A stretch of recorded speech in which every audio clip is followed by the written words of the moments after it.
Ladies and gentlemen, welcome to Deplorables with Attitude. I'm here with the lovely Sarah. Sarah is thinking about opening a second, or is it a third OnlyFans account because of inflation? That's rough times. Gonna have to do it. It's really hard when you have 3 channels, because it's like you have variant content, right? Some might be like, I don't know, butt play is one, right? And then you have someone who's really into like those little like nipple rings. So you got that. And then you have to remember when you're uploading content that you're on like the right YouTube channel, because sometimes you'll upload it to the wrong. And then you have like nipple ring content on the ass play like section. And then there are people like, what the fuck is this shit? I didn't come here for this. They cancel their subscription. These are some of the problems that people like Sarah and the rest of us are facing. Yeah. This economy's it's like the worst thing is that the billionaires that are on TV are like chanting like it's going to be so bad, not because it is. They're hoping that by saying that people start selling their stocks and it becomes worse than it actually is, so they can buy cheap. Everyone wants it to be bad. Yeah. It's like, you're rich. Oh yeah, please everything fall apart. Please have like middle America go to shit so I can like Blackstone Group can buy up more houses. You'll own nothing and like it. It's interesting, and it hasn't even started yet. Inflation really, or recessions really imply 2 years of negative GDP growth, or two quarters, I should say. But I didn't even pay attention to the Pride Parades shit. I was like fucking colorblind all June. I didn't see shit. It was all like Roe versus Wade and inflation, and like Nigerian politician brings in a young like twinkish UK boy to harvest his organs. Yeah, it's shit like that. Inflation's affecting everyone. Kidney arbitrage. Oh, let's sell his heart. Yeah, I get it. It's nice. You can afford your Aston Martin payments. Nice African oligarch. I mean, these things are real. Yeah. It's affecting. Everyone's gonna have like side hustles. Like what's the gig economy? It's like the future is there's gonna be like 5 rich people and then a bunch of like Uber drivers, and that's it. Like everyone just becomes an Uber driver. Like everyone just has a gig. Like what do? I bring laundry and dry cleaning to this guy. What does he do? I don't think he does anything. I think he just like has 50 houses and like, I don't know. It's just a wath of money. What did Chris Rock say once? If regular people knew how rich people were, they'd just like kill them. Like, yeah. People will start to see this when the parties still go on.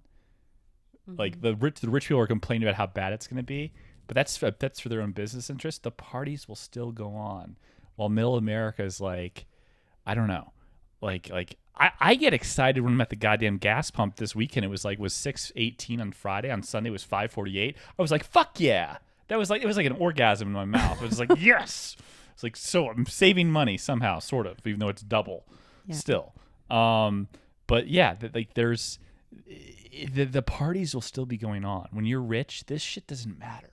This is not real. Like this type of inflation and like the jobs that start, the jobs report will start getting bad. People start cutting jobs because the economy. That affects regular people. The Hamptons parties will still be going on, and you won't be invited. They're not jazz people, Sarah. They're not jazz people. They're not. Are you sure they're not? Not for the parties that they have with the cocaine and the strippers and the B-list, C-list models that cut themselves in high school and were molested by their uncles. Not those parties. But maybe something more like loungy at like the Carlisle Hotel in New York or something. You might be good for that. But for the most part, yeah. And they're gonna stop tipping you because they know they can. That's the most fucked up thing. Is like you see your tip jar during a recession. It's not like, oh, sympathy. It's less. It's less because they're like, well, it's the economy. I can justify not paying this like civil servant, this pink collar worker, sort of, because you are kind of like a therapy person by providing music to a venue. Like you're not blue collar, you're not white collar, you're like pink collar, like a nurse with your jazz, like making people's night happier with ambient music. That's what you are. They know they can get away with tipping you less, even though they made like $10 million last month just off of like shorting the market. Do you know at the one venue that I play at the most, I know some people come in there with some nice money and none of them ever tip. None of them. It's always people who are like, yeah, it's never the people who I know in the room have the most money. And but wait, I do take one time one guy tipped with who I could tell had like stuff going on. Otherwise, it's like, fuck you. I'm here with my date who looks a lot better than me, enjoying a glass before we're off to like this next thing. And I get so like infuriated at like the people who I know make money and don't tip. I'm like, are you fucking kidding me? The way strippers do it is they get off stage and then they go around to each table, almost like I'm not doing like a cabaret. No, you don't do it. Don't do a cabaret. Well, I guess you do it on stage, but once you're off stage, you do this sort of Oliver Twist thing where you walk up to like the bread line. You're walking up to each table and ask for money based off your performance for your last set of like, I don't know, 9 Please, minutes. sir, may I have another? Right, and the awkward thing is sometimes there's people that like don't like. I'm gonna say really, this sound really racist, but like Pakistani cab drivers sometimes like will give you like change. Like I'm not like a high end strip club, like crazy shit like that. Like whatever it is, they'll be there and like they pick like one girl and blow a salary people do, but like the cab driver guys, the Pakistani ones, would like, I know strippers from my past life. In my current life, and 20 like, you know, they give them change or like not give them money at all, or feel like they like stick it like they're vending machines or something, and they'll complain like, why won't she sit down and talk to me? Because like the other guy gave her $20 and you didn't do shit. Like, but like in this economy, like what are the strippers like? What are they gonna do? Like they're gonna pay more to be there, to rent like the right to be like, you strippers like rent kind of like haircut people. They like pay out the manager, the DJ, the bartenders. They almost pay for, they have a minimum amount of hours they have to work there. If they leave early, they have to pay another penalty. But it almost makes sense that maybe in some ways it would be better for them just to not do that at all. And like the more people, the saturation on OnlyFans, it would almost make sense for girls just to like pay for subscriptions for other girls' content, download all of it, and create like sub accounts or something on a place where they could just like run the talent, run the videos, like a madam of right. But you're doing it without permission, like almost like YouTube, where it's like, I don't have the money to make these videos, but those videos like have 27 million views, or like pirate David Dobrik type shit, like make David Dobrik's best and that's your site. All your videos are other people's work. Yeah. Speaking of David Dobrik, he's been sued for like $10 million by this guy that spun around on, I don't know what you call it, the what do you call that thing? Jeff Wittick suing him for $10 million over the excavator. Like a giant tractor thing, and it was in a lake, and they spun around too quickly. He like broke a bunch of bones, and maybe his orbital. Yeah, and David Dobrik's rich because of doing stupid things like that, and seemingly didn't care. Whatever. He probably has insurance, and he's not gonna have to pay, but the insurance will pay. Probably if he's smart, he does. But yeah, I don't know, man. It's tough. It's a tough world we're in. It's a tough world. I want people to know that I really believe wholeheartedly that even though Roe versus Wade has been overturned, even though the Miranda rights decision to sue police officers that don't recite Miranda for criminal defendants has now been thrown down by the court. So your case can be dismissed. You could have suppression of evidence for Miranda rights not being recited when you're arrested. But there was a suggestion that now you could also sue the police officers in a civil case. I was like, that's like a little crazy. The whole benefit of getting your Miranda rights not read to you is the case gets dismissed, likely. That's like, how many kids from high school do I know that had pot in their car and got pulled over, and the overzealous cop was so excited to bust a teenager and ruin his like collegiate career, like forgot to say it, and the kid got off. But all this shit, Joe Biden has to do is say like, I got the Bieber, I got the virus. That's why I wasn't performing very well this year. And people just vote for him again. People will vote for Joe Biden in 2024 over anyone if he just had a stroke and was under hospital care with a hospice nurse and his wife next to him and a priest giving his last rites. People will vote for him over DeSantis or anyone on the right. I would not be surprised. And when that happens, everyone should take a real hard look. When Joe Biden beats the next guy, Mm-hmm. people need to take a real hard look and say, how is that possible? Given what's happened in this, like the economy, the Roe versus, like everything. How you can blame it all on Trump, whatever. How though? Like eventually, it's like what? Well, I think especially now, people are really looking more, which is great, but understanding that it's more locally because with what happened with Roe versus Wade, it's state by state. So now it's like Texas, of course, because of our governor, but people are starting to understand who didn't before that. You really have to start looking around you at what's going on in like your specific hub, like who is my governor, who are my local people. And Abbott is just a fucking But no one actually lives where they psycho. live because of their governor's politics. They do it because of work. Right. Nobody lit Like no one's gonna actually move. Like people said, oh, when Trump was gonna get elected, they'll move to Canada. No one ever did. No one did that.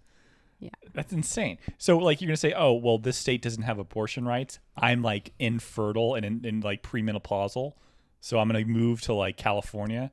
Does that make any sense? No, I just think that it's good that people look at it in a like, for voting. I mean, who said I'll it? ask You you a question. probably Would you move to another state just off the off chance that they have abortion rights that also has state taxes? In the state you're currently in is conservative, but there's no taxes. You would actually ask for a transfer from your job just off the off chance some asshole gets you pregnant and you can have the ability to kill the baby.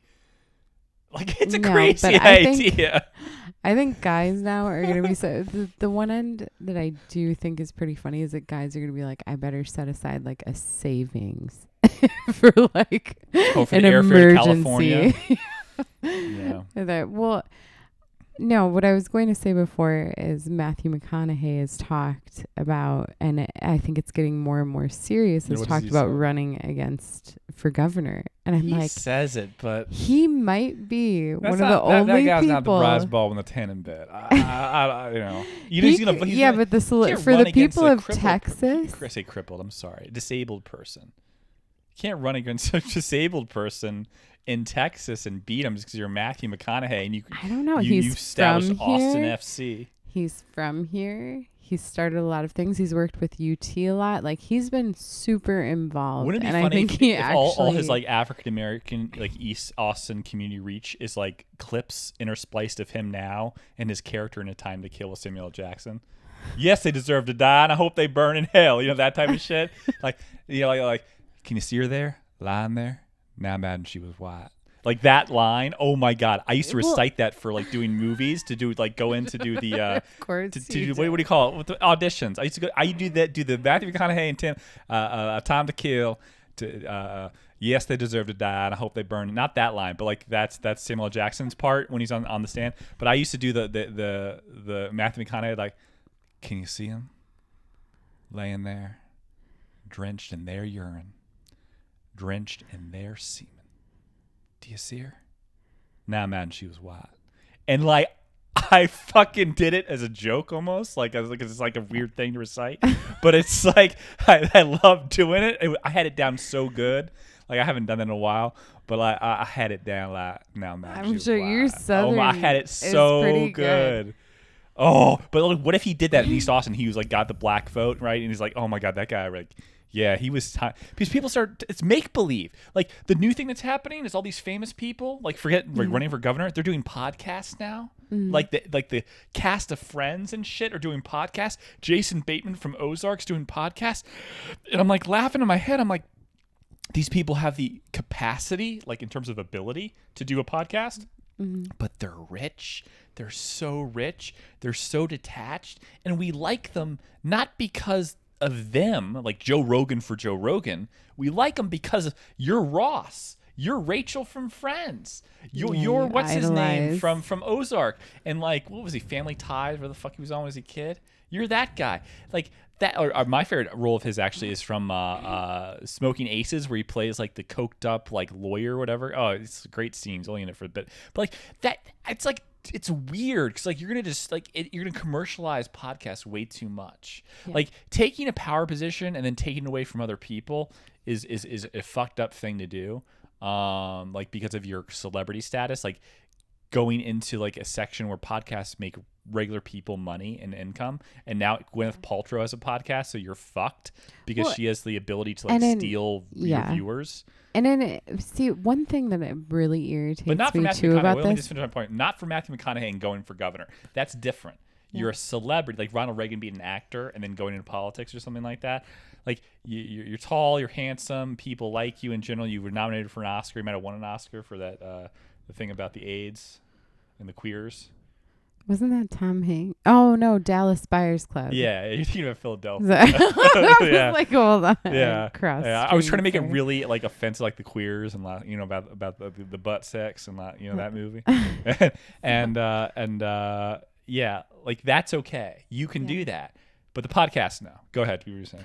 No, in the same vein of that too. But let me finish my point with Matthew though. Is that I think he's one of the few people to take down like somebody who's been, I mean, Abbott's been in this spot for a long time. People, what are Matthew McConaughey's politics? I think let's ask that's him. The thing. They're pretty. Well, he's pretty. Like people can't really figure it out. He's a little bit private about it, but I think he could fool. Oh, you think it's not private? He could fool a lot of like very Republican, like conservative Texans into thinking that he's their way because he's like born and bred this, like, I think he could fool people and then come out and be like, oh, I don't like any of your shit. We're changing this up. This is the way I think Matthew McConaughey is at like the debate for governor, like the caucus and this first Austin debate, governor whatever debate, or a Texas debate for governor.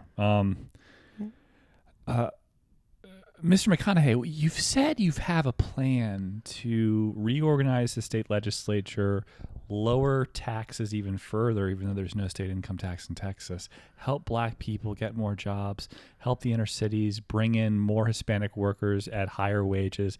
But we haven't seen your plan. What's your plan? That's a good question there. You don't. If you're a magician, you don't give away the catch. You know what I mean? You got to go. You got to buy a ticket. You got to put your ass in that chair and watch the show.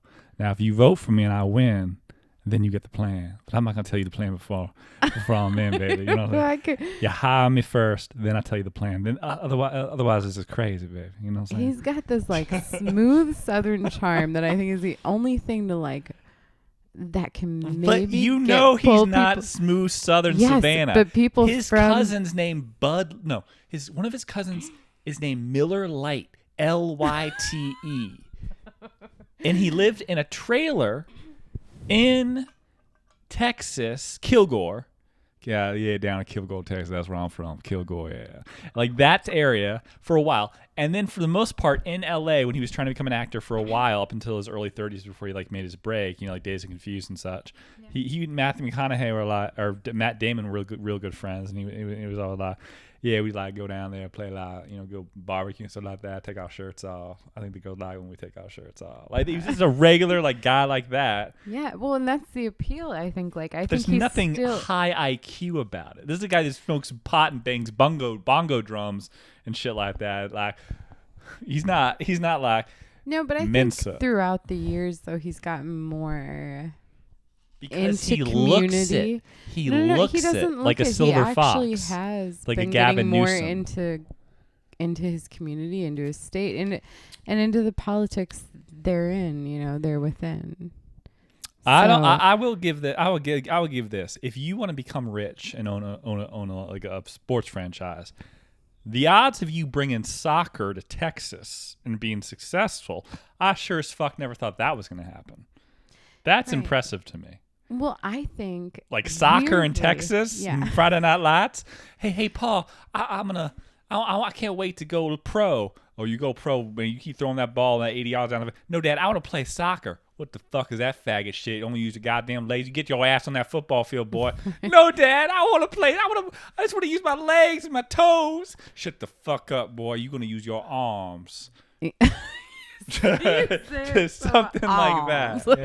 God. Something like that. No, anyway, I think he's the only one to take out Abbott, and I would love it. I would delight in it. Even somebody with a lower IQ is better than some wicked. Is he gonna like fuck. overturn the abortion thing happen like that too? Does he just So want what I've heard abortions that in he Texas for no what he apparent reason? probably definitely will do, what people think he will do, is legalize marijuana, which a lot of my musician friends are like, yeah. And I'm like, okay, well, that's not like the biggest hurdle here. Like, we can pretty readily get the whole pot. marijuana thing to me, like people, like there's so many studies talking about like long-term repercussions of that everyone ignores. It's all about like, no, your anxiety, your THC for like pain, and I'm like, there are legitimate like corroborated studies, like thousands of them, about like long-term cognitive decline from like smoking too much weed and stuff like that, and also like pre-adolescent smoking it's not that fucking that big of it's not that I never liked that drug. I don't understand it. No, I mean, I have to agree with you. I do think creatively, it's like the right to have it. You like the rights. Like, I'm not gonna have an abortion, but if I wanted to, I want to be able to, like that type of thing. And then you're an abortion activist. It's not that you have the right that you cheer for. You don't give a fuck about that. You cheer when it's taken away from you, which is weird. Like, yeah, I fucking love killing babies. That's my favorite thing.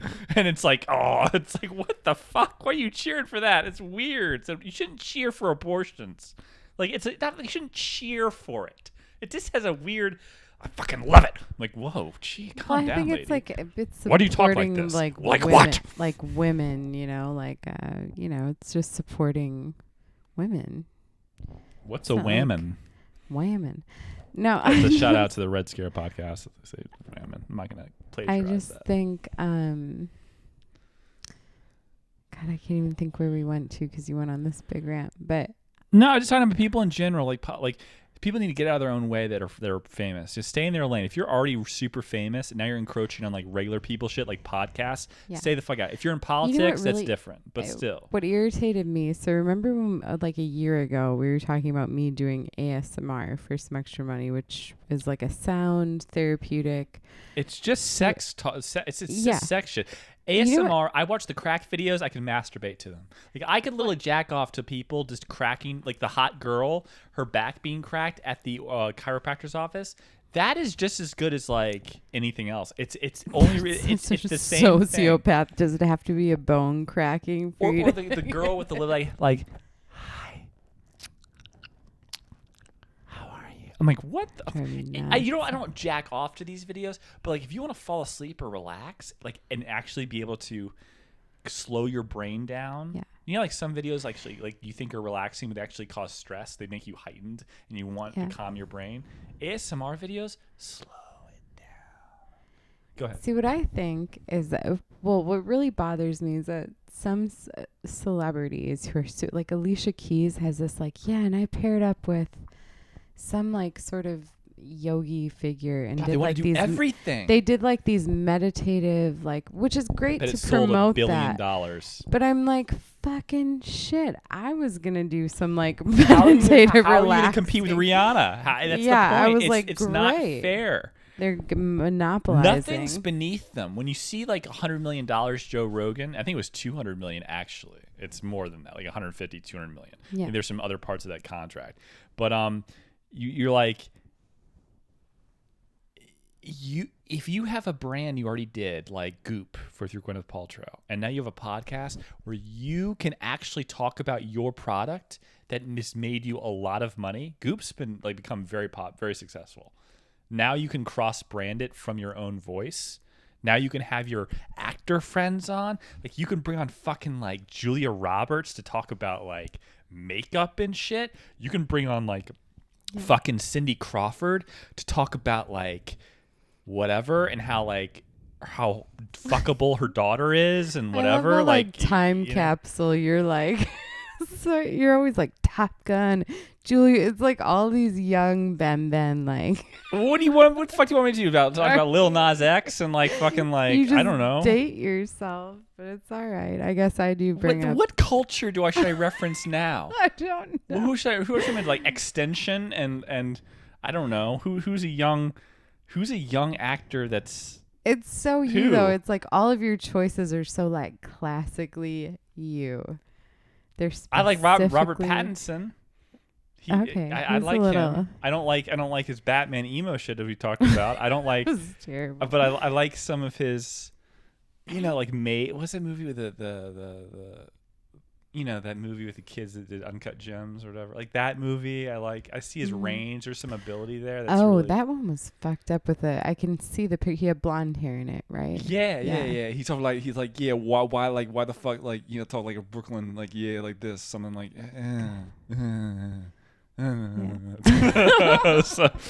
something like, but like that movie was very raw. They shot it all over New York without a license, and he like lived on like the couch of someone's basement while they were filming that. And this is Robert Pattinson from like the Twilight. Like this is he's super famous, can't walk around anywhere by himself without being noticed. And he just did this raw movie, and these kids got him. I'm like, fucking so good. God, I would come in my pants if I wrote a script and someone's like, hey Ben, I like that fucking let's do it. Like I'm like, dude, I don't have any money to pay you. He's like, I want to be in this movie. I'm like, oh my god. I would just like come like, all right, can you just give me 1 second? Like not because it's like that person's an attractive male actor in some gay way. I would just be like, someone other than myself that reads movie scripts for a living. Literally, that's what he does. And he picks his projects to determine his career, like his multi-million-dollar. A lot of people do that, but no, but like he's like making a bad choice can cost him millions of dollars, and he chose me. Yeah, that's like that. There's like no homo, come in my pants like instantly. Well, that's like, how I would feel about asking to get signed, or if somebody took me under their wing musically, I would be. The greatest irony in artists is that they do things initially because they don't care about what other people think, and then the people that pay you care, and then you start caring about what they think to keep the money going. That's the fucked up thing about it. Well, a lot and then you want to change as an artist. Sorry to interject. You want to change as an artist, and you want to do it like the White Album with the Beatles. Like, let's just like fucking. Just like piss off everybody. And like, you just like that's not the reason, but like, let's try something new. Maybe I'm done with, maybe you're dead mouse and you want to get into like country music and you're tired of techno. And like, people are just like, your next album's like a rhinestone cowboy. And you're like, what the fuck is this shit? It's like, I wanted to do it. I'm an artist. I want to try something. So I don't know.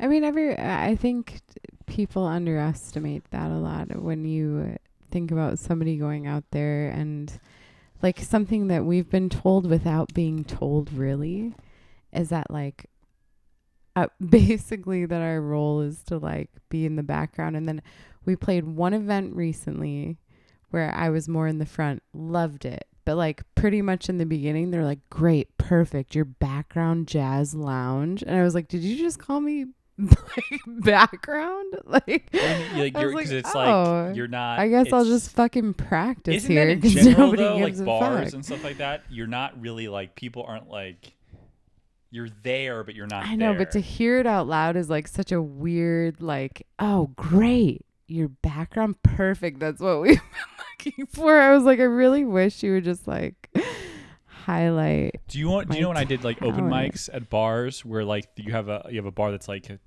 perpendicular to the stage and no one's looking at you, and then you have some people staring at you, mainly comics up front. It's an open mic, bear in mind. Most people didn't go there to see you. They got there to drink and forget about all their problems. Yeah.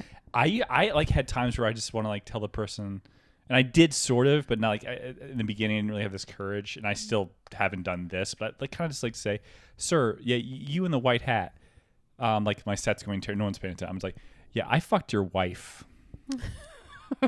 Just something to get it going. I think he comes up and punches me.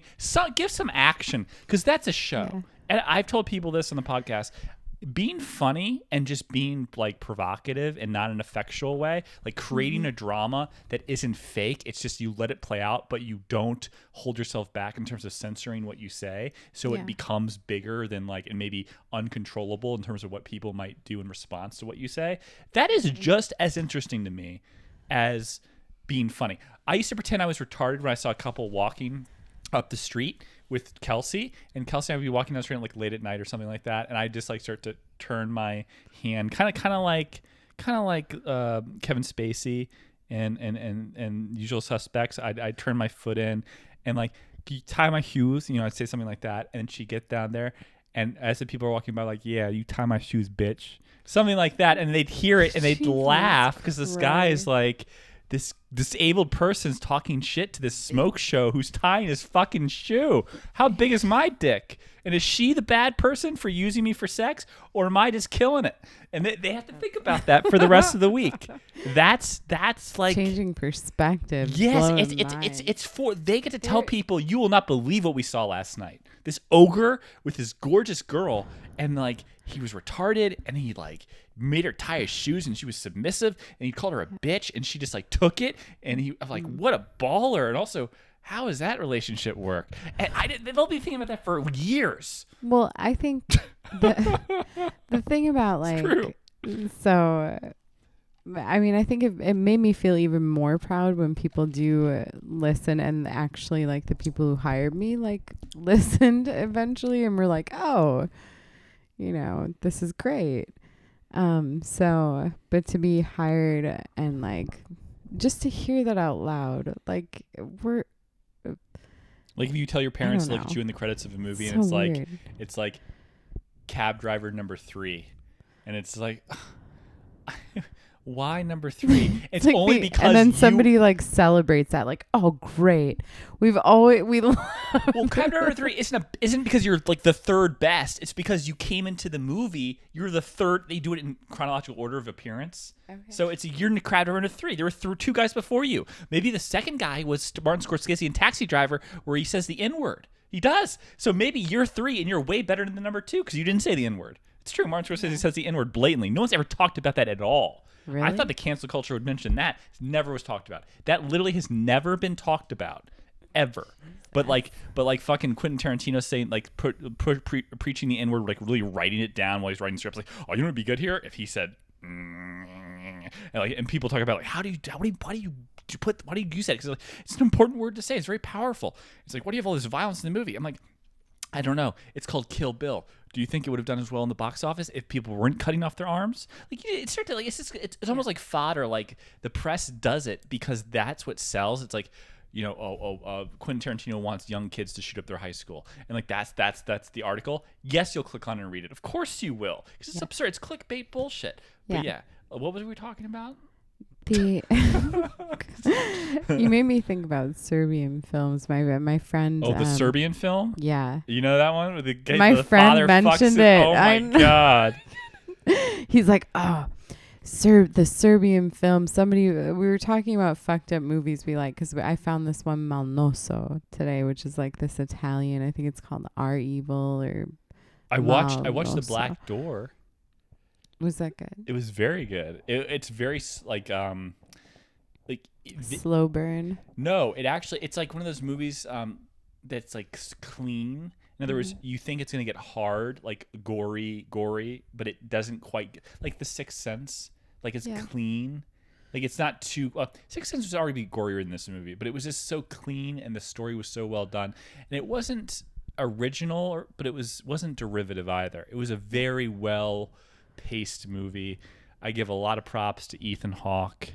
Shout out to Ethan Hawke and Quahog in the Hamptons. Quag, who I've seen on the beach a few times. Very nice. I think Anna Kashian saw him coming back from Cannes with What her. is this movie called? The Black Door. Black Phone. I said The Black Door. Black Phone. Black Phone. Okay. Yeah, it's good. Not Swan Phone. Definitely not Black Swan. Okay. Which was a very also fucked up scene where she masturbates and her mom's like in the room asleep, and then she freaks out. That was interesting. There's this my housekeeper when I was a kid. I used to masturbate like Captain Morgan, like with my foot up on my desk and my balls kind of like swaying in between my leg. And one time my housekeeper almost I think she came in and saw me, and I was like had to like pretend nothing was going on. That was weird. I was like, this is just me stretching. What kind of computer did I have? Hewlett Packard. Oh man, I'd love to find that keyboard. Movies, but we did watch. We landed on this movie, John in the Hole. Have you ever? It's this kid, and he like drugs his whole family. He's well off. By the way, the whole time in this movie, he's playing like tennis with a friend, and that's his dream. And I was like, oh my God, it's little Benben. I was like, you would have drugged your whole family. I tweet about that, about drugging everyone with Benadryl so I can get some work done. So he drugs them with like, I don't know, in the lemon. First, he like tests it out on the gardener to like make sure it's like the right dose, I think. Yeah. And then he like throws his whole family in this bunker hole in the middle of the woods. Mm-hmm. And then like, it's fucked up. But the ending of it, I was like, ugh, because I always like it when movies wrap up with like, I know what happened. And this one, you know what happens, but it's still sort of like, did you see Funny Games? Funny Games? No. What's that? Fucked up, kind of like these serial killers come to a house. They like harass this town all summer, and they like harass this family sexually and abusively. It's fucked up.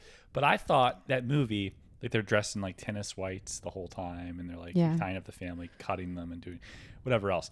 And I thought it would be really interesting if like Wes Anderson had like consulted on that movie. So you have like weird, like quirky scenes that go on too that are more hyperbolic. Because like what a scene like that needs when you have like a comical, not like two purely evil people that are just evil the whole time, but they have quirks and there's personality and there's some like light humor. Yeah. The humor in terms of its variance and contrast, like throwing an 80 mile an hour changeup relative to a 95 mile an hour fastball. The variance in like the lighthearted scenes were too close to the hard scenes. There wasn't enough contrast. Yeah. So it would be funny if Wes Anderson actually did a horror movie. I would watch that shit in a second. I don't think he ever will. But yeah, we talked about it. Yeah, honestly, I was talking with so I was like, I wonder, like, getting into soundtracks, how that is, because I would love that life. Like, there are these certain soundtrack people that we'll like. I'll. What do you do in the soundtracks?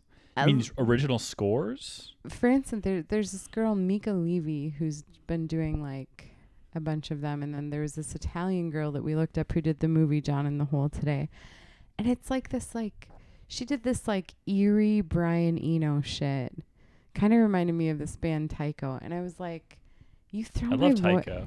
Me too. Yeah. The Dream or Dream or Waking. Wake. I like the one where it's like, dun, dun, no, the one where it's like you hear the shore breaking, and it's like kind of like the birds and like the sun coming up and almost like the Daydream. It might have been Daydream. Yeah. I've played that with a tin in my sports car, driving down PCH with the sun setting, and I can tell you, ladies and gentlemen, there is nothing better than listening to Tycho with a beautiful woman that you care about, with the sun setting in California, going down PCH to go to like, I don't know, fucking what's it the Gibson, or not Gibson, the Gifford, one of those like restaurants on the cliff where you can see over the ocean. Yeah. And you're gonna have sex all night afterwards. Maybe you do some magic mushrooms and get into the pool at the Roosevelt because it's like kind of purplish light. Maybe you walk around the city all night. Whatever you're gonna, it's just like you're so happy. Maybe you don't even need the drugs, but Tycho like lifts you. Tycho's a good fucking band. God, I was probably washed eating out like Tycho. Yeah. M&M's when I was 20, depressed, listening to Tycho. So I don't ruin it for me with that imagery. I don't want to fucking hear that shit. It's a positive band for pappy people. No. Fucking depressive. Like when I was in the institution, I listened to Tycho. Like, what the fuck? I don't want to hear that shit. Really, the soundtrack girl. Do you know what my worst fears like Tycho. Is that I have a song or movie I really like, and something really bad happens while I'm listening to it, and it ruins it forever. Like when I got like sick with onion rings, I got the flu, and I had onion rings. I didn't eat onion. I loved onion rings. I when hope was a you're kid. just picture. Yeah. And I didn't eat them for 12 fucking years because I got a stomach flu. And I kept associating onion rings with stomach flu. It was like the first one I ever had. Like it was a young, like it was like post traumatic stress disorder, and then a false association with onion rings. Imagine if that was like, I don't know, like What if I used to listen to Jerry Seinfeld's I'm Telling You for the Last Time album to fall asleep when I was a kid on my Iowa 6-stick CD changer. And I imagine if like I was molested by like an uncle or something every night. You think I would talk on a podcast right now? I'd be like, fuck podcasts. They're fuck them. I hope every time you listen to Tycho, you just pick you span over in your mind to this beautiful woman who we know who she is probably. But you span over it and then your eyes catch the rear view and it's me just eating M&M's. just ruining it. Just like throwing them at you. I had soundtracks for when I was at university, I had like a soundtrack. It sounds very predatory. I had a soundtrack for like hooking up, which sounds really awful. No, but it was like John Mayer, like I'll never let your head hit the bed without my hand behind, like that type of shit. And then like so then like Porcelain by Moby. Yeah, and then Porcelain, that's a great song. Porcelain by the Red Hot Chili Peppers, which is an underrated song. Oh, that was about a friend of theirs who OD'd. Who what? Yeah, it was that song is about a friend of theirs who. Thanks for ruining it for me. No, listen, she didn't. She may have OD'd, but she like was, OD'd but lived. She was pregnant and she couldn't stop doing heroin. God. So thank you put for that ruining in your that. fucking mind's pipe. Love and fading. I can't. I love that song. It's a beautiful song. That's like the Grimes song, Oblivion. You know, Grimes is the girl that successfully had sex with a billionaire and is now probably taken care of forever. I'm just kidding. Grimes. I think she's great and more power to her. I liked her album before the last one. Who the fuck she is? She probably irritated. Grimes, she like poppy, like kind of like with a lisp, like hi, ethereal. Anyway. What was the purpose of my Grimes thing? Oh my god, what were we talking about before that? I don't know. We went Eminem. Oblivion. She sold her rights or gave what do you call it? Lease, whatever the fuck it is. Visa used her song Oblivion about being raped at night in like family commercials. And I was just dumbfounded, like, don't you do due diligence when you do, like, they're not around anymore, but like that song's literally about like, here's the lyrics. It's you on a dark night. She's talking about like you, the guy who raped me.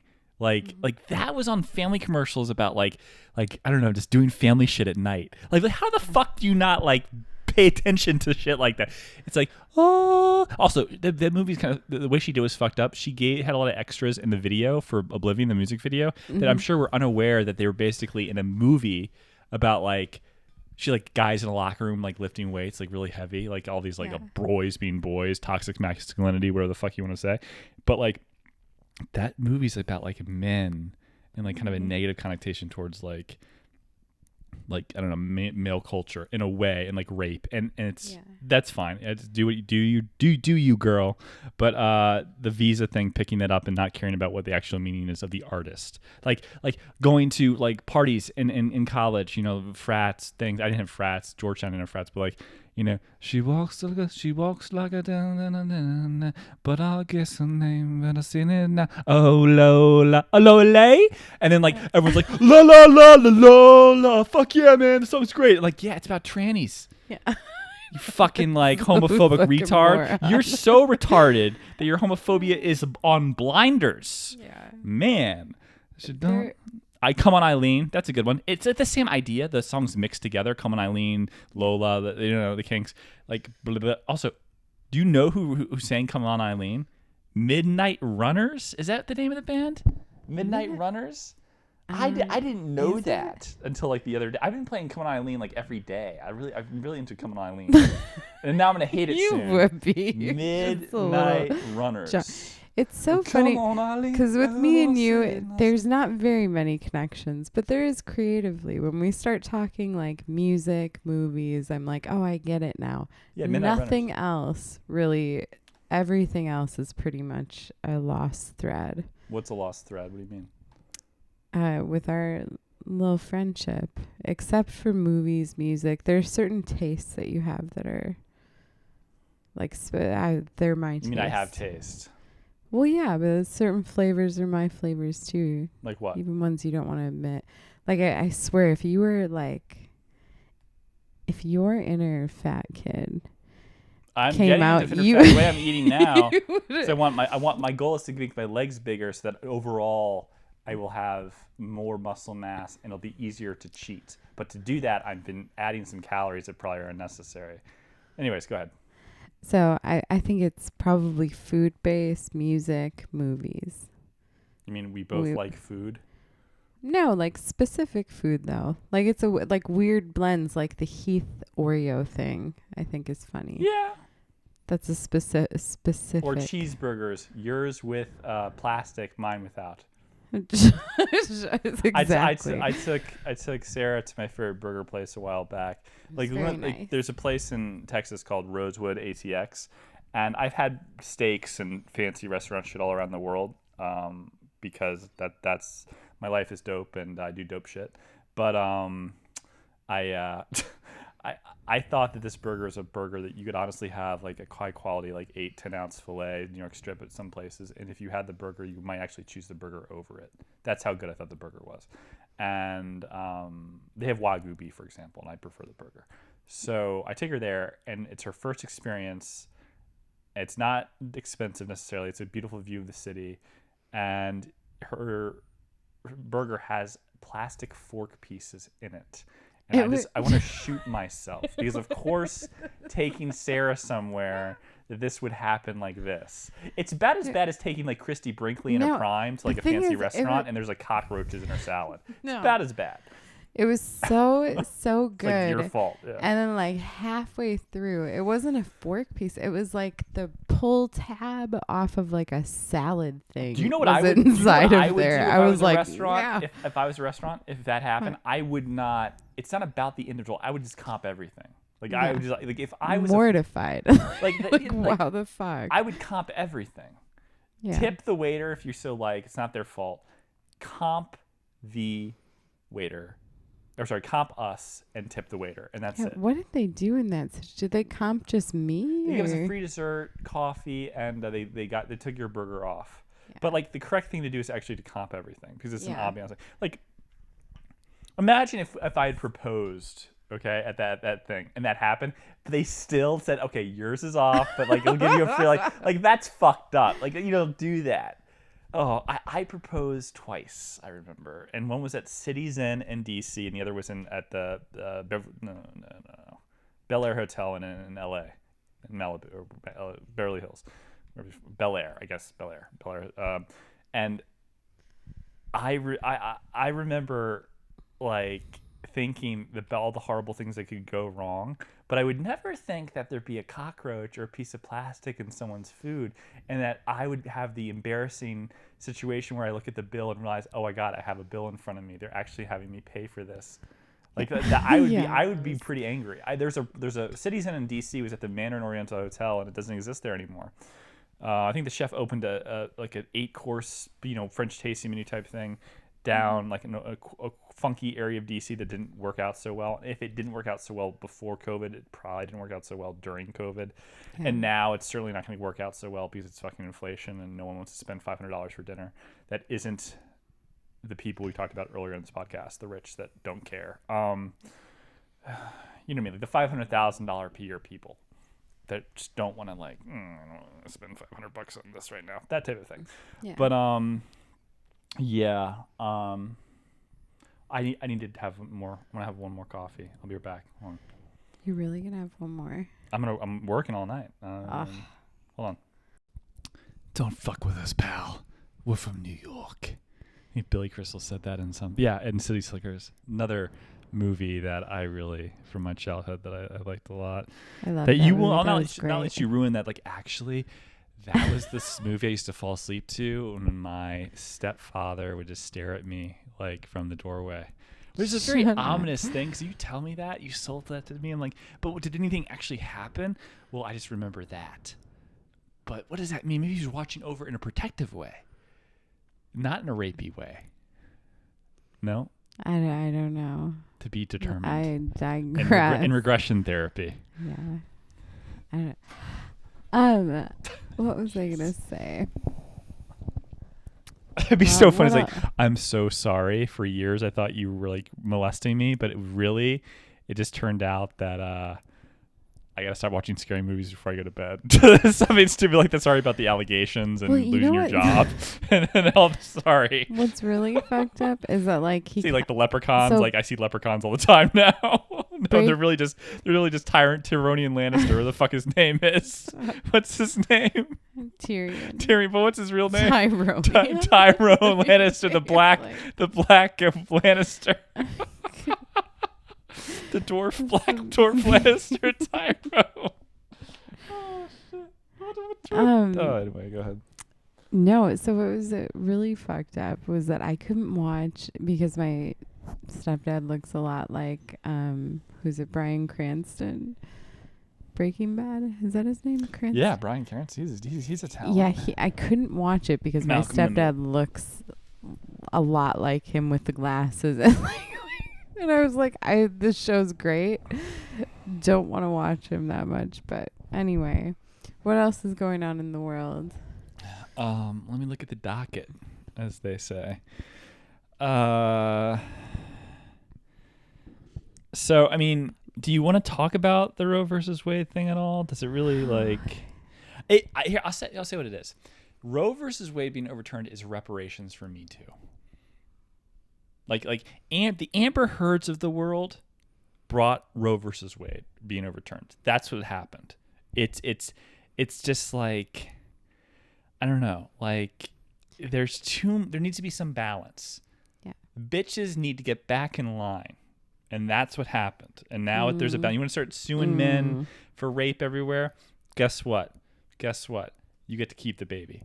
You don't get both. You don't have to kill the baby and get the money. You don't get both. You keep that baby. I think it's a really horrible, awful thing all around because there's so many underage girls that bad things happen. And even if bad things don't have to happen for people not to feel like prepared or. We had to talk about this. I mean, it's just you have a universal thing about it. I don't think it should be universal. I don't like abortion in general, but I don't think that third trimester abortion should just be like a thing. I don't think it should even have to get to that point. I think it should be it should be somewhere. I think but it's a reason stage 4 that cancer. You didn't want it to get to stage 4, but you went to the doctor and with back pain, like my mom, and they said it's stage 4. You didn't know. Yeah. What if you're just bigger? Yeah. It's like, I have stomach pains. I've been eating too many hot wings. No, that's a baby. You know the amount of, before I was lactose, I would freak myself out and be like, what is this? This is unnatural. Before I came to that conclusion. So can you imagine? Thank you for sharing. I could mistake I'm lactose intolerant, but there could be some mistakes where people are like, hey, I've just been eating this certain thing. Maybe it's. That's what I'm saying. That's where it's you have this latitude. You have weeks and what months if you to don't, make the decision. Yeah, because what if you're unaware? No, you have weeks or months to make the decision. You are aware, and you still have weeks or months to make the decision. That's what I mean. But see, I think it's up to the person. Always. Always. Till when? Just in general? You can wait till the 8th month because you were unsure in the first month? I know it seems a little horrible, but I just think. When it starts to look I think to take it away completely because of. Is this your only argument for this? Is when? How long? Because if 92% of second trimester premature babies are viable in this country, and let's drop that down to 80% worldwide because of technology differences in first world countries. 80%, let's say, of second trimester early premature births survive. What are we talking about at 8 months? then we're going to talk about crazy things. It's just like it's just a matter of time. We're talking about 30 days, and then you can't kill the child. It's infanticide. That's crazy to me. I don't think. I don't like your universal. Unless somebody who's like practicing who knows a little bit more about everything, but I think I don't know what that means. I'm saying that medically speaking, what are you saying? Do not know a lot about the subject, and I don't think a lot of male politicians know it either. No, first and of I all, also. What do you mean? We went through the statistics of states that allow that don't like third trimester abortions, late term abortions, and what they meant by late term and the different each state. And I'm saying right now is you have this unilateral feeling that abortions should be allowed no matter what. If you knew you were pregnant and at the 2-week mark, you can terminate the pregnancy in the 8th month. That's where I'm like, really? Is that okay? If you knew that you really didn't want to raise a child, and so you're just like offering it up to whomever pretty much in the world to do whatever damage and trauma. No, if you didn't take that route, but if you just raised it in like some sort of a shitty, selfish, whatever the circumstance, I don't think you can fathom that because I think you grew up very privileged in some respects. Sarah, I'm saying that you're at the 2-week mark and you have a whole year, 3/4 of a year to decide, and you are allowed to do that. Okay. Yeah. You're allowed to kill the baby, terminate. Let's just make it simple and not talk about negative like phrasing. Terminate the pregnancy in the 9th month. So you can pull up how many women actually do it in the 9th month? No. No, I want to see that statistic because you keep bringing this up like it's a common occurrence, and it's really not. The fact that you can is what I'm saying. You're okay with that. I don't think that's an option many women would choose. No, but the fact that you can. I think as soon as possible is usually the we're talking marker. About taking time and not being sure. So what I'm saying is, let's live in the extremes for a second. In your opinion, no, because this is it has happened. Women have, so it had. We universally. Yeah, probably very. But let's not say, a lot, and not because. Yeah, Sarah. If I have the right to have sex with Cindy Crawford once, it doesn't happen that often, but it did. I'm saying the idea that Cindy Crawford's forced to have sex with me, I feel bad because her consent wasn't given. Now. A baby at 1 year or 1 day old does not have self-autonomy, and neither does a fetus. They're the same in that regard. But in the matter of weeks, based off of a circumstance of superficial, transient position, inside womb, outside womb, inside womb, outside womb, one's infanticide, one's not. You're comfortable with someone, a couple, a person, at 2 weeks, not being sure, no rape, love each other, rich, poor, whatever, wanting to take some time, and in the 9th month that they terminate the pregnancy, they should have the ability to do I think that. you're forcing me to answer an extreme question. Why can't you just say there's limitations? Why can't you put some limitations? Because I think there's so many different scenarios that can happen that would lead somebody there. I don't think that's the option people would choose. A rich family becomes poor and is now homeless in the 9th month. That situation, they have the right.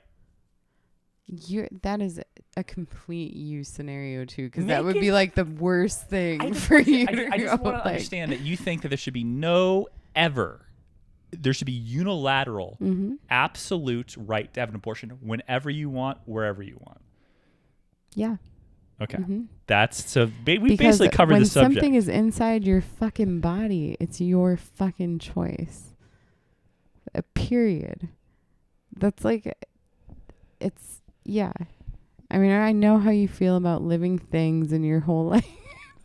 Ben has this thing about the innocence. Ben cares. do in a way like holding caulfield, save those children falling off the rye field. No, you do. But I grew up at, like if you're not given the choice, there's a very difficult position that it puts kids in it, where I'm grateful to be here, but I also Is it selfish at all in any circumstance, in your opinion? in my opinion, I had a later abortion. We talked about it earlier before all of this, which was a hilarious episode, by the way. Sarah's abortion was maybe the top brass episode. But mine was later because I was 17 and because I had to go through the courts to prove that I was like sane. I had to like see a psych, and this is like all without my parents. Yeah, you were knowledge. underage. Yeah, and so it took longer. I didn't have a car. Like I had to have my. What was my question before you started saying this? What did I say? So what was my phrase? I'm answering right now. No, but what was it? I don't remember it. I don't remember. You asked at whatever point, I think. No, it was something about thing. like, is there, what, say it again? I didn't say it. No, but it's important to know the question. I'm trying to remember what it was. It was like. Do you think I'm veering off the course on No, purpose? I don't remember my own question. You definitely always veer, but that's not my question. Like my question, I think was like, is there ever? Is it selfish? Yes, is it selfish ever, in any circumstance? No, I think that. So in my own personal experience, which it's a very personal thing because it like inevitably fucks with you, and anybody who's had one won't say like, oh yeah, like everybody's bringing this up. Like for instance, you're like, well, at any point, like people are like bringing this up as if it's something that's like women are just like, yeah, I had one. Like it's like shop talk, and it's not. It's like incredibly existential, personal, and like fucked up kind of to go through. Why is it fucked up? And because because you have to like put yourself in this question in your mind, like, whoa, that could have been me. I could have had. It could have been me. It could have been Sarah. Well, I could have had. Could have been your mom. Like I imagine it now, and I'm like, shit. I could have had like been no forced background to have jazz tonight. No, I could have Butterfly been forced to have like some, you know. I mean, that was horrible, and it was a medical. Why was it horrible? Why do you say that? It was horrible because it was I wasn't ready. It was a medical issue that I had to get it done. I was taking a horrible drug for skincare. Accutane. You would have a cone head baby. Yeah, yes. With a legitimate cone head baby. Look people up. The cone heads. Did you say Bebe? Bebe. Yeah. But seriously, so that was already tough enough for me to like be put in it, and I was scared, and it was like, but it was because I had to question that if it would have been like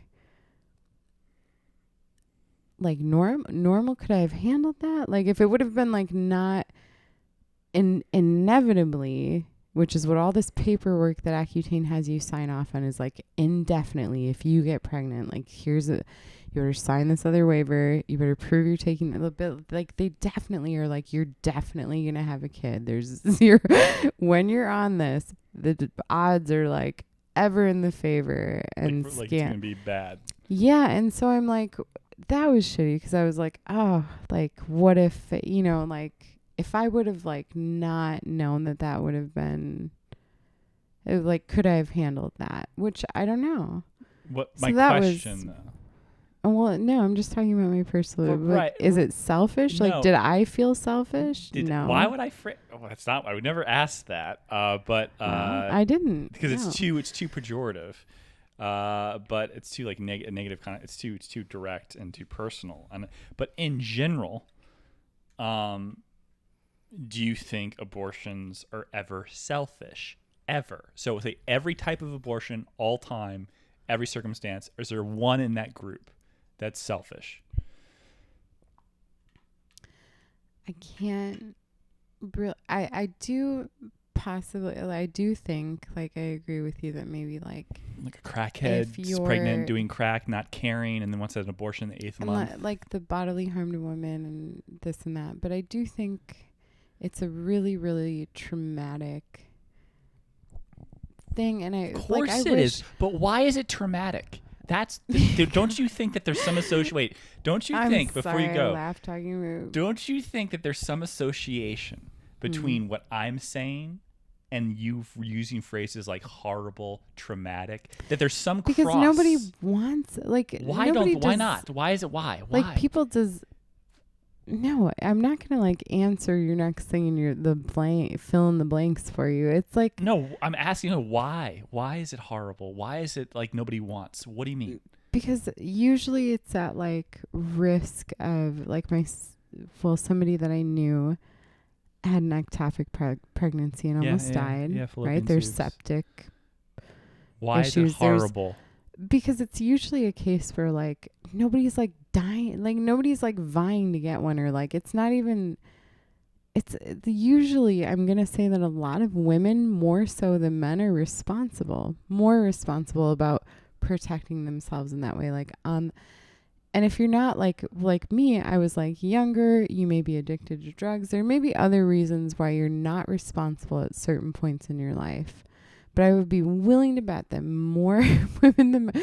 And it's horrible because usually in a lot of those cases, women, in a majority, I mean, just overall, it's mostly the women like taking care of like the aftermath of everything, which is swallowing the fucking sun of everything. That's just. What do you mean? The gravity of all of it, and Gravity to of actually what? go through with having a child, it's usually like the guy can leave. The guy could be like, fuck this. Like, You how can sue many him for times child does the support, but mom yeah, I hear what you're saying. leave? And how many times is it just all so? The woman can Can leave you- too. Yeah, but let's just say like rare, like doesn't really happen. Fine. Classically, the men leave. So I don't think Why is the that it's instance of abortion selfish. so horrible? You were like the referencing abortion, the process. Why is it so horrible? because it's just a hard pill to swallow, and because I've been there. Why? It's not a fun. No, It's not like why? going Why is it hard? because you're put in this position of just thinking of these different lives you could lead. It's Is it not it's one of the fucked hard up. things that you're terminating the pregnancy? Is that not one of them in your book at all?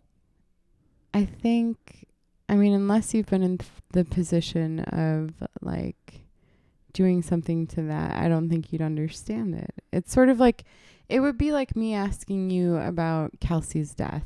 I've never been put in that position, so there's no way I could even touch on that. Yeah, but it's like saying I can't talk about trans 'cause I'm not trans, or like no, I can't talk no, about but women. there's no way that I could be like, I could understand that unless I went through something of that. Like, there's not really a way to understand I it. can't possibly understand the idea Mm. that you see. This is what's frustrating. It's not your fault. All the things you mention about what's hard about it is not the actual termination of the pregnancy, which is interesting. It is hard, but it's not something that like that. Why honestly, is it hard? that's not. Why? Well, let me bring this up in some way. So, 'Cause I feel like do you you're- think yeah, go ahead. that the hardest part of Kelsey's? Can I bring this You up? can bring up Kelsey's. Yeah. Okay. Do you think the hardest part was the moment of her death, the actual, or do you think it was living through the time? Like, what was the hardest part for you? Was it living through that, or was it the abrupt thinking of that moment? Do you think it was? I think when Full you scale. lose someone very close to you that you love, it's not really one thing that's more than the other. There's variances of it. Like there's levels. The instant you get the phone call, inconsolable, awful. 6 months later, same thing in a different way. Yeah. It doesn't but there's feelings, I'll say, Yeah. of guilt, that I felt selfish, that I felt that I should have done more, that I could have saved her life. All these things. Some people, they tell you that it's not your fault, all that shit, but you do, and I think it's justified. They do this because in grief counseling, they don't want you to jump off a bridge. I think in some circumstances, when people are in a position where they could have done X, Y, or Z, and that in the circumstance of just living a life doesn't, like, you could have told someone to have coffee with you instead of them going to do it by themselves and they got hit by a car. Yeah. Right. That's the bizarre thing that's almost inconsequential in a way. because it's like that's just the chaos of life. It's like meet Joe Black. But it's harder in a circumstance where you know someone has a problem that needs your help and you're trying to do it kind of like derivatively, and then you temporarily go somewhere to try to like help them, but you're not right next to them. That type of thing. And then they die, and the whole purpose of you going to where you went was to help them. But it's those things will eat at you. But guilt, selfishness are things I 100% felt. So I feel that it's likely for some women, maybe not for you, and that's fine, that one of the hard things about abortion is the actual termination of pregnancy. I agree with you there, but I also think that it's something where you feel like a societal pressurized guilt because you feel like this is your job in a way. Like it's like a weird like it's natural. Like I don't think it's a societal thing. No, it's a natural thing for women to like maternal. Okay, like it's natural, but it's also like a forced role too. Like I was saying before, like But it's how is it forced? Men have a lot of right to fuck off, where women, it's like, this is your job, in a way. And I'm talking very generally. I'm not talking but biologically, core, men can't give birth. It's literally in your DNA to like rear children.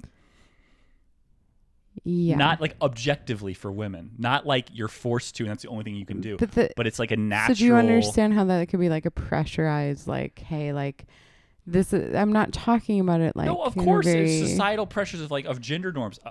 We can go into that, of course. So I think that there is an inherent. But the idea that is more the societal pressure than the child thing is interesting. I'm not talking. So I'm just saying, like, it's inherently makes you feel guilty to do. Like, of course it does. There's of course, like probably some shame, probably some guilt. But however, saying that the feelings you felt, you're trying. However, I'm not finished. However, the feelings you had with a physical fucking human being on this plane of existence, I had with something that that was like a fucking stomach flu for a little bit. That's like, and it's not like your pregnancy specifically. Yeah, but I'm painting one out because this is my personal experience, and it's easier for me to like maybe get through to you this way. Is that like? But I think you have to think more secularly that your experience isn't the one that everyone has. I'm trying to think about it in all ways, and the point that I made before, I was trying to talk very universally. But I'm just saying the narrative that women, the actual feeling they feel about the termination of the pregnancy is likely a manifestation of society and not the actual act of termination. That is a societal pressure. I'm saying that's one. You brought up guilt and shame. I'm saying that's one facet of it. I'm not saying that's the whole summation of what. It's not black and white. Not shame, guilt, selfishness, those type of things. That's shame. I think that. No, I didn't mention that. That's you can throw that in there. Thrown in there, but I'm saying it's one facet of it. It's not just like it's a very, very complicated thing. I don't think anybody like is absolutely like wanting to do this. So it's such a personal thing. Why don't they want to do it? Well, some people do. Like I definitely. You didn't want to do it? What are you talking about? If Accutane wasn't involved, you would have. I don't know. It's hindsight. So. You think most women don't want to have their abortions? I don't think it's something people are dying to go get done, like their fucking nails or.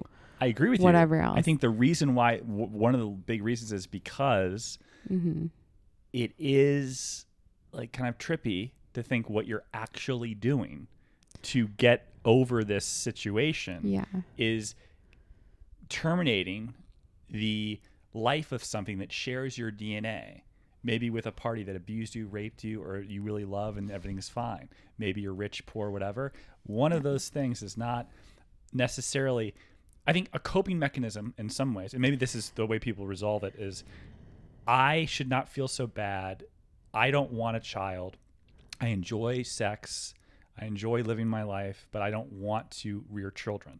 And the pressure and the pain that I feel is actually a manifestation of sociological norms. It's not the actual act of terminating the pregnancy that makes me feel so bad. It's that I think that it's wrong because society tells me it's wrong, or Republicans do. I actually think that it's not as much that as people realize the potential of what could so be much and pressure, what they're doing. and it's also like you said, it's from my stand, like it's this feeling of like, am I not like meeting this biological like thing? Like I am a woman, I'm supposed to do this. I think we feel as women like we're supposed to meet a lot of different roles in life, like, and fill them in, and men too, you know. Now that's, do you think that's a reason also, to make abortions but legal? I'm is that not, society I'm not is done pressuring? talking. Could I just like like if you're asking me about this topic, it's sort of like just because take I can't just let you go, because what I'm saying is, do you think that it is acceptable to say that societal norms pressuring women to rear children justifies the right for abortion? I don't think it's just society. I think it's religion. Like, but I think the word societal is it's different religions. It's all in all, I think women get a shit hand because men don't necessarily have to stick around. The world isn't set up for fucking like single mom. It's very difficult for single people, let alone like somebody who has to look after kids. There's not enough support. I don't think it's something a woman shouldn't have to do if she doesn't want to. I think there's so much pressure to like see things through, when in actuality, like, men just get to like run amok and do what the fuck they want. What about just not have sex? Or do it like no, just not have sex. No, even that, there's pregnancy that's possible, right? So what? So men not having sex? Well, obviously, if women don't have sex, then the men can't have sex, unless it's rape. Right? So what if women that choose not to take the risk of pregnancy decide not to have sex? That's fucked up. So we should be nuns, so that but don't that's you see a little pious. that, like, I don't, you know, like you can take the responsibility further back in the process, and if you do that, it's going to solve some problems. So there is some selfishness involved, right? So we should all be celibate, and or maybe like just if you decide to engage in sexual congress, that the risk of pregnancy should be accepted. I'm not saying that this is what I think. I'm thinking just outside the box. Like, you start to like break it down as like society's wrong, it's all them. I'm like, yeah, but if you do logically, the choice to have sex has consequences. If you're not willing to accept those consequences, and you have a get out of jail free card vis-a-vis abortion, but then why talk so tenderly about like, you talked pretty tenderly about like, yeah, but you know, like what's inside you, and at 9 months. Well, what about like after the fact, like after 9 months, and there's no support for like the choice. It makes things more clear, I think, because then it's like, oh well, that's not fair because I enjoy sex. But the responsibility is that if I have sex with a woman, I can get herpes, I can do all the, you know, there are those things, right? I can get human papillomavirus. All these things are possible. I can even father a child and not want one, right? That's a possibility for me as well. But you can also physically, I think it's just more of like this accepted thing that maybe hopefully will change, where a guy can leave the situation without like, that's not a very, and mothers typically do not want to leave. I think it's easier for men to detach. They seem to want to leave when the baby's still inside their stomach and they're thinking about an abortion. It's kind of the same thing. If you think about it. Yeah, I'm pretty much done talking about it. I know it's a personal thing for you, but the frustrating thing is that objectively speaking, that I think is frustrating, objectively, to say that all abortions, not yours, which is completely justifiable in your circumstance in every way, shape, and form. And I'm not against abortion at all. Like, I'm pro-choice to a degree, but in general, like second and third trimester abortions start to get pretty fucked up. If you watch the videos, you'd see it, and it is fucked up. Of course, but I don't think people really like opt for that. I think that's I think you're gonna have to check and see how often that is happens without. Is perfectly possible. But yeah, a lot of those are like ectopic or something that can really harm the not the most. Most oh abortions that happen in second trimester I are not really ectopic don't pregnancies. think. I really don't think. Ectopic pregnancies do not make up 50% of abortions. I've seen that stuff. I never said they made up 50%. I said a lot of those happen like later. A lot of things where people need those second or third trimester most happen abortions are later. not done. Like 90% of them have nothing to do with the safety of the mother. It's never an issue. It's very rare. In fact, giving birth is in general an issue of safety. Like you could bleed out theoretically all the time, regardless of your circumstance. You could have a heart condition as a woman and justify abortion based off the idea that you're at higher risk of a heart attack.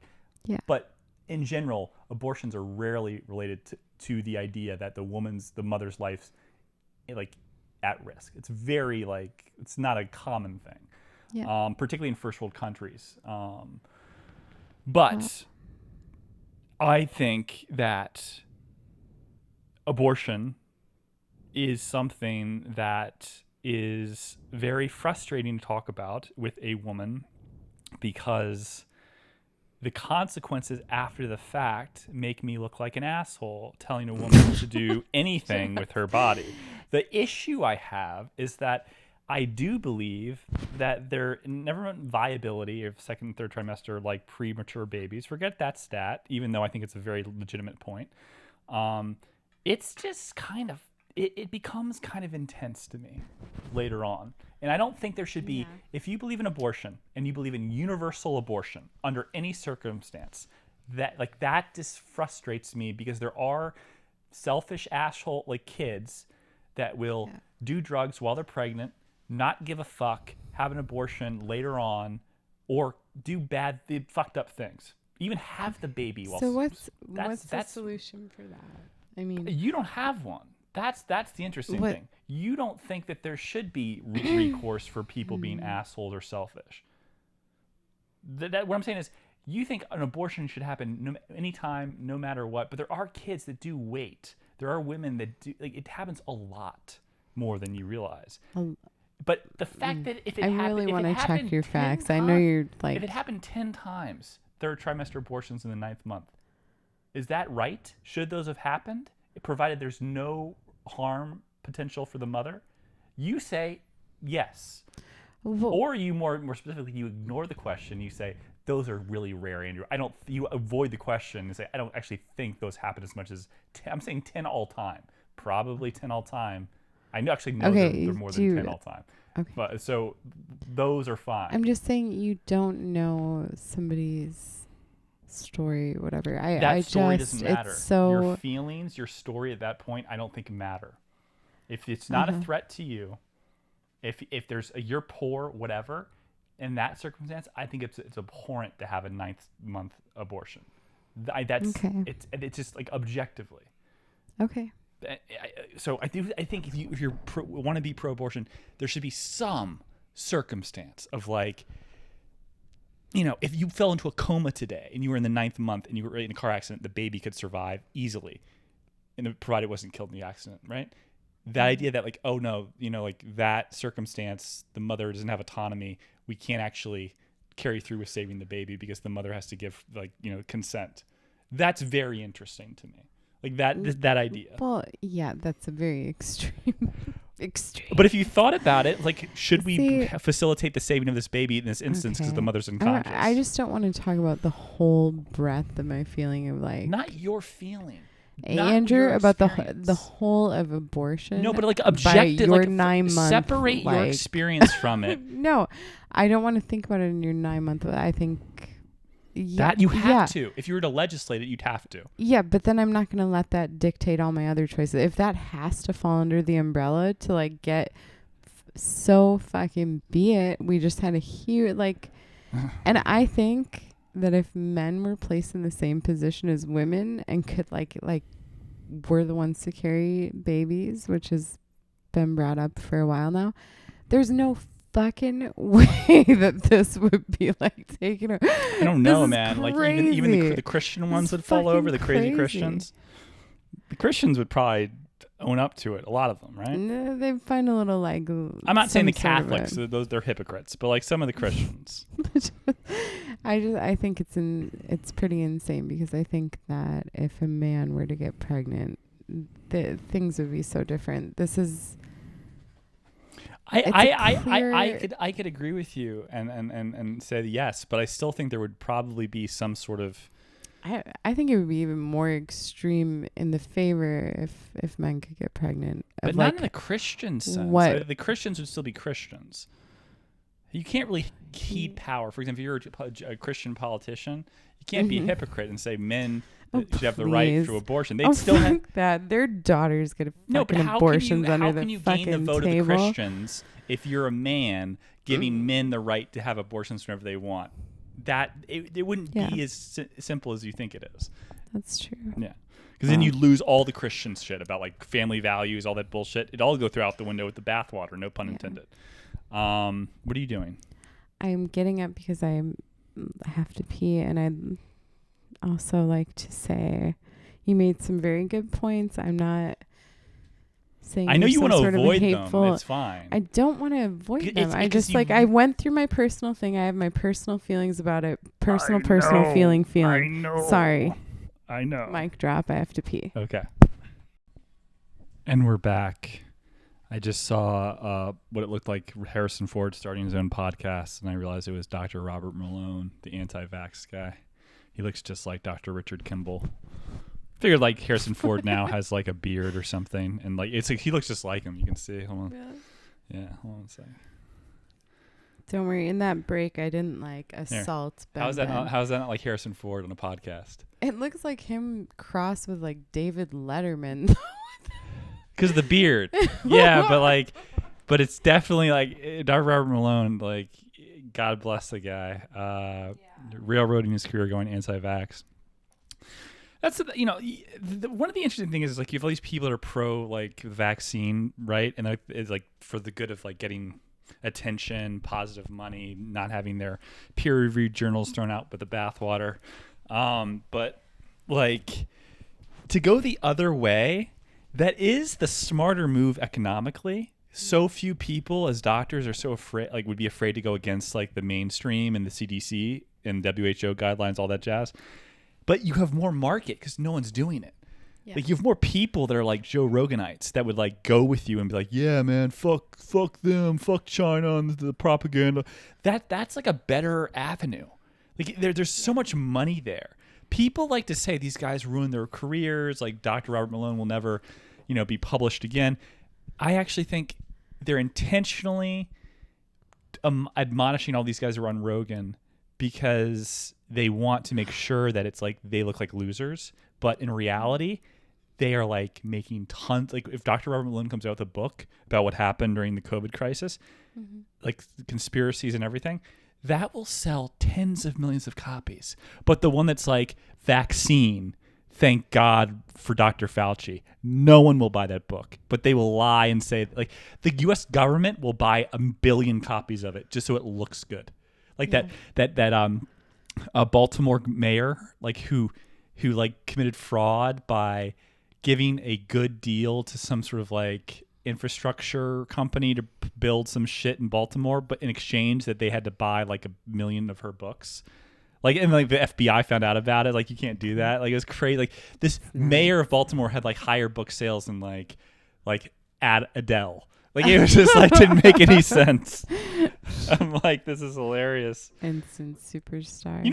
Yeah, I think like that's the same shit of like private interest money. But it's like the FBI intentionally goes after certain people. It's like, all right, wait.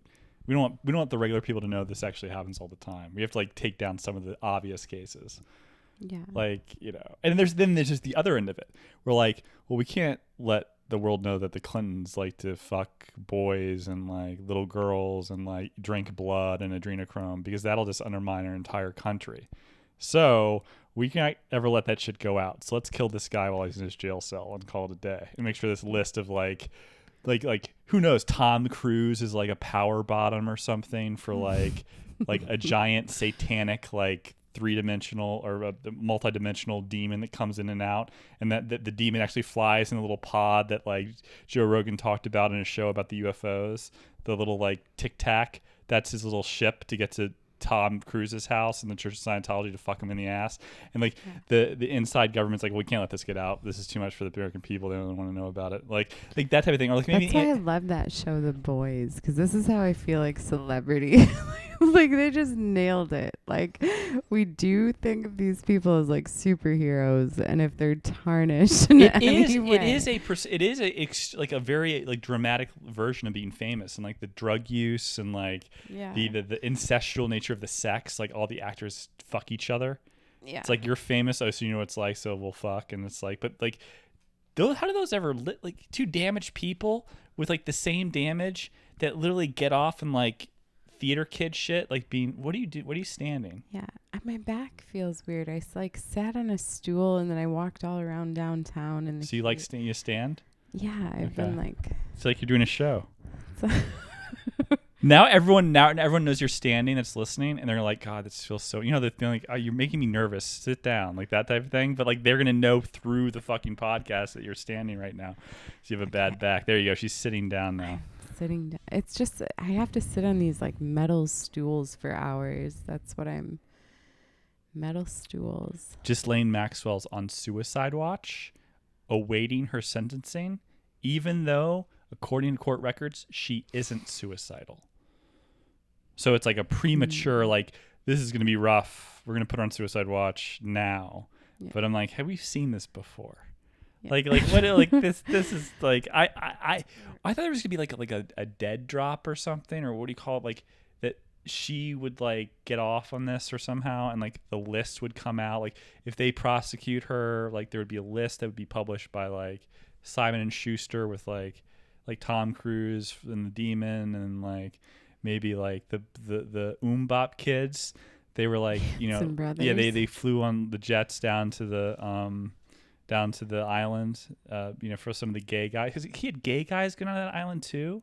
So you gotta think there were boys on the island, not just girls. Little, you know what I mean? Yeah. The little boys, Kevin Spacey probably. He had bop, take the time to bop, give me some of that bop, give me some of that Spacey. Oh yeah. and like you know all the weird shit, man. Like. Bop, take the top now. Do you really think in our lifetime that Ghislaine Maxwell is just going to sit and rot in a prison? I feel like they're going to give her like a deal, like you go to Israel or something and like live on like a private compound for the rest of your life or some shit like that. Yeah. Because like there's some like Epstein's an agent, and you are kind of part of the guild, and we don't want to have you rot here, and you did us a favor by not releasing the list. I mean, she had leverage of some sort, didn't she? I don't know. The whole thing is just so creepy. There's just something. She must know something. Like, she must have known something that was bigger than Epstein, because this case was bigger than Epstein, because they killed him. Yeah. Which means she knew something, maybe. Because she was prosecuted, not just for public opinion to replace Epstein, but she probably knew some things.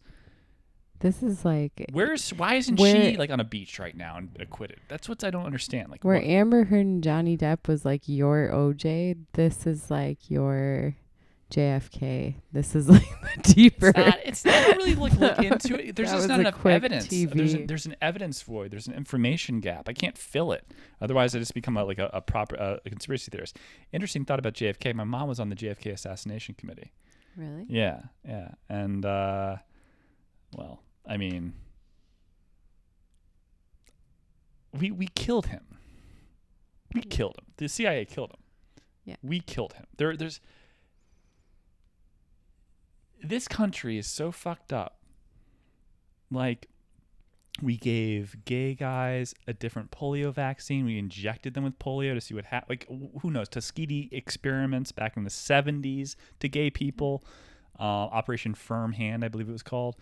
Maybe that's why, like, the gay pride was kind of toned down this year because all the fucking monkeypox going around and that other thing, Neisseria meningitis. Like it's a bacterial infection that causes sepsis and can kill you in a few hours. That's another one. Jesus. And every time they have Isn't these that diseases, affecting kids though? Isn't there something that's going around affecting kids right now? Isn't that the meningitis? well, they're That's telling terrible. people in the gay and gay community to like Yeah. not to be mindful of it. And I always think it's like frustrating. 'Cause it's like how come the gay community was never say, hey guys, just so you know, COVID, like it just as easily get it from fucking up the ass. It's the same idea. Yeah. Even though like, yes, you can sneeze and whatever, but like Yeah. you'd also like COVID could be spread through like ass fucking. But no one ever mentioned that. But now we have all these like pushes like monkeypox. Hey, gay guys, take it easy. Neisseria meningitis, same thing. It's like right during Pride too. It was very weird. Like, what's this like anti-gay like associating disease with gays? Is that a thing to like cause a riff? Like the idea of like let's persecute the gays right before midterms so that it pumps up. You get what I mean? Like Yeah, it pumps so it's like they are victims again. Like is that like a that's fucking such a psyop or some shit? disgusting strategy. Yeah, it's disgusting. Is that a thing that we do? Yes, we do it. We do it. The Roe versus Wade, another one, giving out the thing early, just in time for midterms. So the what was it called? The opinion like 3 weeks ago or whatever. These type of things, like, Yeah. it's like, how is that possible? And the FBI, they ever find out who leaked it? Nope. Maybe the FBI leaked it. Yeah. I mean, they can break in. I mean, anyone can get in my phone anytime they want. Apparently, according to some fucking thing I heard on the internet, like anytime they want, they can get in my shit. Denise Richards and Charlie Sheen's daughter have Denise Richards from Wild Things, yummy, and Charlie Sheen from AIDS have joined OnlyFans. What? No, Denise Richards and Charlie Sheen's daughter has joined OnlyFans. Really? Does she look like mom? She's an attractive young lady. She's 18. And it's like, if I had seen a bet at a casino, would Denise Richards and Charlie Sheen's daughter turn into a porn star, like, sex worker? I would have put money on that 18 years ago. I would have been like, yeah, put down 100. Why not? Yes. Fecal matter changes your personality, apparently. Gut health. So if you need a fecal donor, like to transfer poop from one person to you for whatever reason to fix your biome or whatever in your gut health, you might take on the personality traits of that person. Like if they like soda, then you start liking soda. If they were depressed, then you become depressed. Weird shit like that, like toxoplasmosis type shit. Very strange. What? I've liked cats for years, by the way. It makes me freaked out that there's like a parasite in my brain that's like made me more aggressive. That's made you more. I don't know. I've been aggressive my entire life, but can like, see it. yeah, I was like, it's like I'm Mr. Shelton at my Call it passion and spirited is what I'm sure the teachers had to say to your parents. Something between second grade and sixth grade. There's someone like Mr. Shelton brought me and it's like, Andrew, what did I hear about you calling so and so a son of a bitch? I'm like, because he is one, Mr. Shelton. Principal Shelton. Sure, you locked because he eyes. is one. One of the kids once said, this is the same school that I would masturbate by climbing the rope to gym class and just hanging there because of the pressure, not knowing that it was like I was just jizzing on all the kids spotting me below. Second to fifth grade, something like that. Didn't know that I was masturbating. I did it with all the poles. So it's like a very ape-ish, like, oh, this feels good. Everyone would beat me in gym rope to climb. The contest where the guy's on the other rope. Obviously, I wasn't like jizzing and ahead of him on the same rope and just right into his face. Mm-hmm. Not that. But it does make me think that everyone knew, especially the PE teacher, that something was like leaking from my pants and falling down below onto the mat, and it wasn't sweat because of the heft. Kind of like went, whoosh. And like the PE teacher who was a lesbian. Yeah. And now PE teachers look like hot as shit. But there's a great meme of that, like what PE teachers looked back in the day. They all looked like lesbians, even the men. And even the men. Yeah. But at one point, this kid annoyed me, so I flicked him off by putting two middle fingers, like after like losing dodgeball or some shit, something irrelevant, something very middle school. I flicked him off with two middle school fingers behind my back, facing him, but when my wrists turned up, so they were like normally giving someone the finger. And I overheard him talk to the teacher. I saw Ben I saw Ben do this, and I don't think he knows what it means. I think he just like, I don't know if it was like, it was weird. I don't know, because it's like, it definitely wasn't the normal way where you're like right in someone's face with your hand extended, like, yeah, fuck you. It was like, I'm gonna scratch my butt here with these middle fingers flipped upside. Like that. He's like, I think maybe he was like, had a itchy butt, and that's what he was doing in like a very artistic, provocative way of like, his own way of doing it. But I don't know. So I don't know whether to be offended or he's just, has like strange hand movements. And I do, because I have this very Aspergery like finger thing and the wiggling. I love it. I think it's so human. You're such a like Greek statue, and then you have these Mongoloid. very warm. No, they're very human. You want to come to my party? A girl that I knew did a great dated borderline, very more Amber Heard than the others I've dated. Very calculating, manipulative, highly intelligent, damaged. Also, I think it's the estrogen, and that's what's happened. So they're all attractive. The only thing, one of the odd things that isn't quantified is that, yeah, I think some women are abused, and that's part of the borderline personality disorder development. But there's also a greater proportion that might be an associative commonality of like the mother having certain traits at higher levels of something X, Y, and Z that inherently make narcissism real, drive the father away, like absentee fatherism. Like this annoying mom, and they divorce. The daughter grows up without a father, and that she has a predisposition towards higher levels of estrogen, which in utero made her more attractive. So that, I think there might be some combo like that. So I think there is a huge hormonal profile. But anyway, yeah, she used to do this thing, like be at like parties. She'd like pretend to come up to me to hit on me, like, Andrew, you want to come to my party? You want to come to my party? And I was like, she did better than that. She did a great thing. If I ever see her again, that's the first. I'm sure you guys all laugh. She when I went on a date with her for the first time, my mom had just died. I was at Georgetown University, and I flew in, like, come back from a medical leave of absence. I went from school from Europe to Georgetown to transfer there. And I then when my mom died, my grades were frozen because they wanted to protect me, because I was like going through like a mental breakdown. And I came back from that medical leave of absence, and she did too from medical leave of absence, but hers was because of alcohol, like drinking. Yeah. And so we stayed at the same hotel, and that's how we met. Then we went to Cafe Milano, like that, soon, like a day later.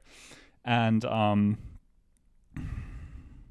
she brings me back to her gorgeous Georgetown townhouse. This is a girl in college that has like a multi-million-dollar townhouse. Her parents bought it for her thinking that would stop her from drinking. Whoopsie daisies. And she says she has to go. She'll be right back. She goes upstairs.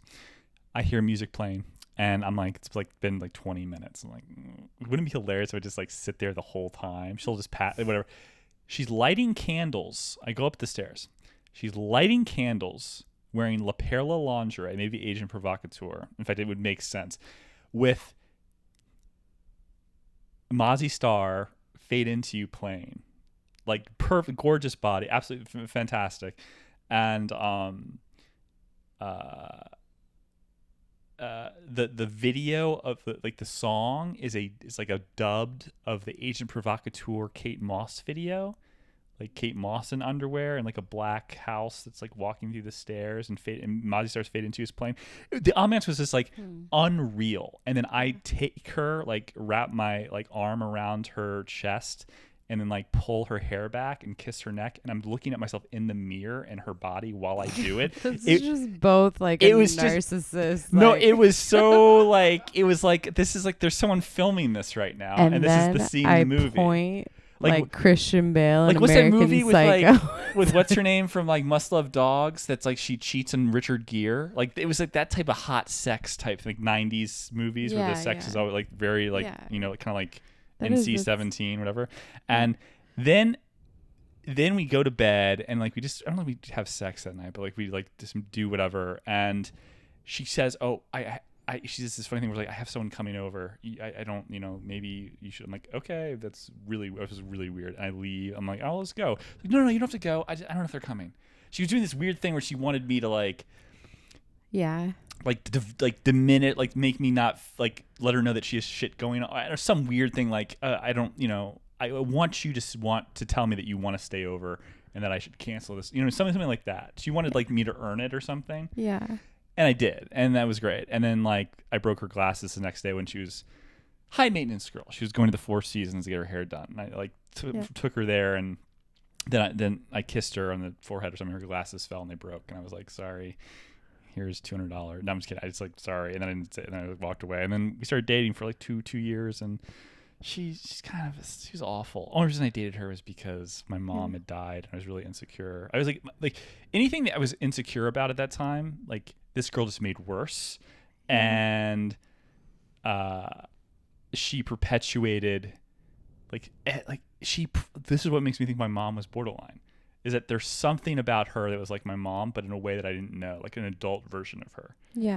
That probably is it's maybe. Yeah. So my thing is, my dad's such a narcissist. There's no way my mom wasn't batshit crazy in some way too.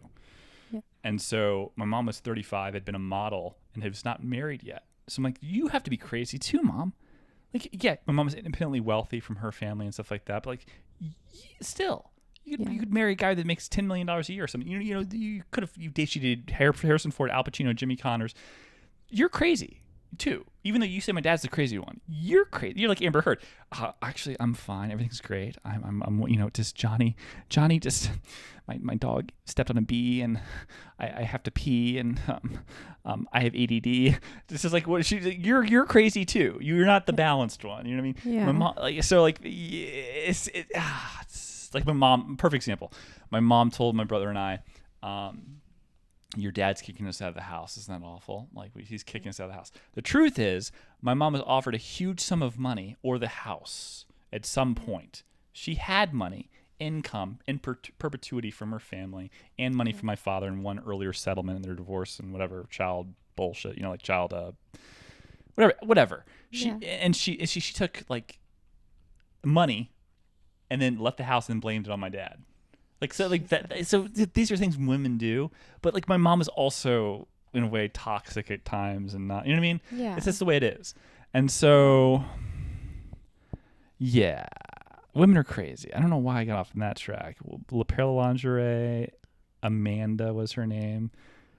Shout out to Amanda from Georgetown, circa 2008. Anyone can guess who that is that's listening? Doubt you will. But yeah, I think she's doing fine. I always knew she'd marry into it, so good for her. So anyways, yeah, that's about it. I'm kind of shot my load, so to speak, and I'll make sure. We went from abortion down memory lane. Yeah. We sort of But I'll close with this. I do believe that Joe Biden has a strong chance of winning again. And people really need to look at that and say, if Joe Biden wins just against DeSantis,